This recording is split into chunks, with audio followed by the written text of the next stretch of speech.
জরায়ের মুখে টিউমার অনেকেরই হয়, অপারেশন করতে হয়, অনেক টাকা পয়সা খরচ হয়, অনেক ব্লাড ব্লিডিং হয়, খুব অসুবিধা হয়, পেটে ব্যথা হয়।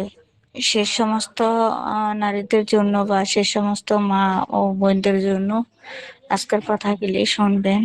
তাদের জন্য রাজহাঁসের ডিম 7টা আমার কাছে নিয়ে আসবেন। আশা করি ইনশাল্লাহ আপনাদের জরায়ের মুখে যে টিউমারটা হচ্ছে এটা থাকবে না।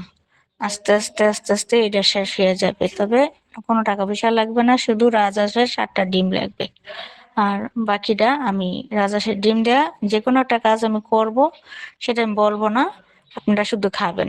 আশা করি ইনশাল্লাহ আল্লাহ তাআলার রহমতে, ইনশাল্লাহ আল্লাহ তাআলার রহমতে আপনাদের এই টিউমারটা আস্তে আস্তে মীমাংসা হয়ে যাবে, একদম মিশা যাবে, কিচ্ছু হবে না, অপারেশনও করা লাগবে না আল্লাহর রহমতে।